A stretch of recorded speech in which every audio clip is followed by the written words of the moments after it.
ನಮಸ್ಕಾರ ಸ್ನೇಹಿತರೆ. ಫೆಬ್ರವರಿ 15 ಭಾನುವಾರ ಮಹಾಶಿವರಾತ್ರಿ.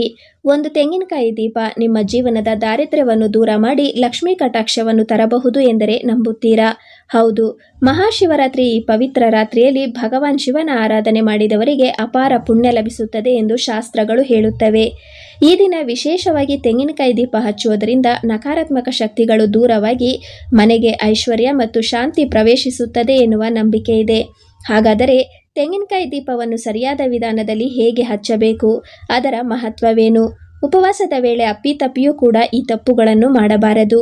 ಮತ್ತು ಶಿವರಾತ್ರಿ ಉಪವಾಸದ ವೇಳೆ ಯಾವ ನಿಯಮಗಳನ್ನು ಕಡ್ಡಾಯವಾಗಿ ಪಾಲಿಸಬೇಕು? ಇವತ್ತಿನ ವಿಡಿಯೋದಲ್ಲಿ ಸಂಪೂರ್ಣ ಮಾಹಿತಿಯನ್ನು ತಿಳಿಯೋಣ. ಮಹಾಶಿವರಾತ್ರಿಯಂದು ತೆಂಗಿನಕಾಯಿ ದೀಪ ಹಚ್ಚುವುದು ದಾರಿದ್ರ್ಯವನ್ನು ಹೋಗಲಾಡಿಸಿ ಲಕ್ಷ್ಮೀ ಕಟಾಕ್ಷವನ್ನು ತರುತ್ತದೆ ಎಂದು ನಂಬಲಾಗಿದೆ. ತೆಂಗಿನಕಾಯಿ ದೀಪ ಹಚ್ಚುವ ವಿಧಾನ: ತೆಂಗಿನಕಾಯಿಯನ್ನು ಸಮನಾಗಿ 2 ಭಾಗ ಮಾಡಿ ನೀರು ತೆಗೆದು ಸ್ವಚ್ಛಗೊಳಿಸಿ, ಚಿಪ್ಪಿನ ಹೊರಭಾಗಕ್ಕೆ ಅರಿಶಿನ ಮತ್ತು ಕುಂಕುಮ ಹಚ್ಚಿ ಅಲಂಕರಿಸಿ, ಚಿಪ್ಪಿನಲ್ಲಿ ತುಪ್ಪ ಅಥವಾ ಎಳ್ಳೆಣ್ಣೆ ಹಾಕಿ ಹತ್ತಿಯ ಬತ್ತಿ ಹಾಕಿ ಓಂ ನಮಃ ಶಿವಾಯ ಎಂಬ ಮಂತ್ರ ಜಪಿಸುತ್ತಾ ಶಿವಲಿಂಗದ ಮುಂದೆ ದೀಪ ಬೆಳಗಿಸಿ. ತೆಂಗಿನಕಾಯಿ ದೀಪದ ಮಹತ್ವ: ಆರ್ಥಿಕ ಅಭಿವೃದ್ಧಿ, ದಾರಿದ್ರ್ಯ ನೀಗಿ ಸಾಲದ ಬಾಧೆಗಳು ದೂರವಾಗುತ್ತವೆ, ಆರೋಗ್ಯ ವೃದ್ಧಿ, ದೀರ್ಘಕಾಲೀನ ಕಾಯಿಲೆಗಳಿಂದ ಮುಕ್ತಿ ಸಿಗುತ್ತದೆ, ಅಹಂಕಾರ ನಾಶ, ತೆಂಗಿನಕಾಯಿ ಒಡೆಯುವುದು ಅಹಂಕಾರವನ್ನು ತ್ಯಜಿಸುವುದರ ಸಂಕೇತ, ಸಕಾರಾತ್ಮಕತೆ, ಮನೆಯಲ್ಲಿನ ನಕಾರಾತ್ಮಕ ಶಕ್ತಿಗಳು ದೂರವಾಗಿ ಸಕಾರಾತ್ಮಕ ಶಕ್ತಿ ಹೆಚ್ಚುತ್ತದೆ. ಮಹಾಶಿವರಾತ್ರಿ ಉಪವಾಸದ ವೇಳೆ ಗಮನಿಸಬೇಕಾದ ಮತ್ತು ಕಡ್ಡಾಯವಾಗಿ ತಪ್ಪಿಸಬೇಕಾದ ಸಂಗತಿಗಳು. ಶಿವರಾತ್ರಿ ಉಪವಾಸ: ಮಹಾಶಿವರಾತ್ರಿ ಪರಶಿವನಿಗೆ ಮೀಸಲಾದ ಅತ್ಯಂತ ಪವಿತ್ರ ದಿನ. ಈ ದಿನ ಉಪವಾಸ ವ್ರತಾಚರಣೆಗೂ ಮಹತ್ವವಿದೆ. ಅಂತೆಯೇ ಈ ಉಪವಾಸದ ವೇಳೆ ಗಮನಿಸಬೇಕಾದ ಕೆಲವು ಅಂಶಗಳು. ಉಪವಾಸಕ್ಕೆ ಮಾನಸಿಕ ಹಾಗೂ ದೈಹಿಕವಾಗಿ ಸಿದ್ಧರಾಗಿರಿ. ಉಪವಾಸಕ್ಕೆ ಮುನ್ನ ನೀವು ಸಂಕಲ್ಪ ಮಾಡಬೇಕು. ನಿಮ್ಮ ಮನಸ್ಸು, ದೇಹ ಮತ್ತು ಆತ್ಮವನ್ನು ಉಪವಾಸಕ್ಕೆ ಸಿದ್ಧಪಡಿಸಬೇಕು. ಇದಕ್ಕಾಗಿ ನಿಮ್ಮ ಸುತ್ತಲೂ ಸಕಾರಾತ್ಮಕತೆಯನ್ನು ಕಾಪಾಡಿ. ಉಪವಾಸದಲ್ಲಿ 3 ಪ್ರಕಾರಗಳಿವೆ: ನಿರ್ಜಲ ಉಪವಾಸ, ಫಲಹಾರ ಉಪವಾಸ, ಭಾಗಶಃ ಉಪವಾಸ.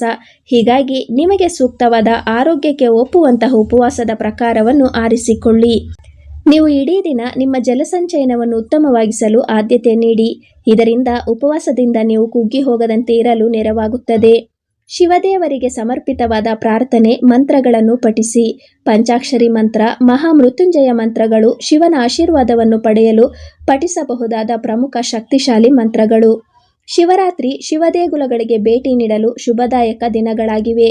ಈ ದಿನ ಜನರು ದೇವಾಲಯಕ್ಕೆ ಭೇಟಿ ನೀಡಿ ಶಿವಲಿಂಗಕ್ಕೆ ರುದ್ರಾಭಿಷೇಕ ಮಾಡಬಹುದು.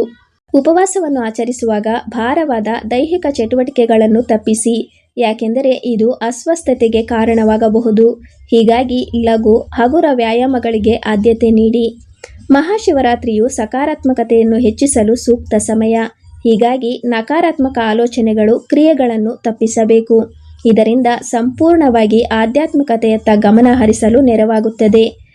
ಭಕ್ತಿ, ಶ್ರದ್ಧೆ ಮತ್ತು ಶುದ್ಧ ಮನಸ್ಸಿನಿಂದ ಮಾಡಿದ ಶಿವಾರಾಧನೆ ಎಂದಿಗೂ ವ್ಯರ್ಥವಾಗುವುದಿಲ್ಲ. ಮಹಾಶಿವರಾತ್ರಿಯಂದು ತೆಂಗಿನಕಾಯಿ ದೀಪ ಹಚ್ಚಿ ಉಪವಾಸವನ್ನು ನಿಯಮಬದ್ಧವಾಗಿ ಆಚರಿಸಿದರೆ ಶಿವನ ಕೃಪೆ ನಿಮ್ಮ ಜೀವನದಲ್ಲಿ ಸಂತೋಷ, ಆರೋಗ್ಯ ಮತ್ತು ಐಶ್ವರ್ಯವನ್ನು ತರಲಿದೆ ಎಂಬ ನಂಬಿಕೆ ಇದೆ. ಈ ಮಹಾಶಿವರಾತ್ರಿ ನಿಮ್ಮ ಜೀವನಕ್ಕೆ ಹೊಸ ಬೆಳಕು ಮತ್ತು ಶುಭ ಫಲಗಳನ್ನು ತರಲಿ ಎಂದು ಭಗವಾನ್ ಶಿವನ ಬಳಿ ಪ್ರಾರ್ಥಿಸೋಣ. ಇಂತಹ ಧಾರ್ಮಿಕ ಮಾಹಿತಿಗಾಗಿ ವಿಡಿಯೋವನ್ನು ಲೈಕ್ ಮಾಡಿ, ಶೇರ್ ಮಾಡಿ ಮತ್ತು ನಮ್ಮ ಚಾನಲನ್ನು ಸಬ್ಸ್ಕ್ರೈಬ್ ಮಾಡೋದು ಮರೆಯಬೇಡಿ. ಧನ್ಯವಾದಗಳು.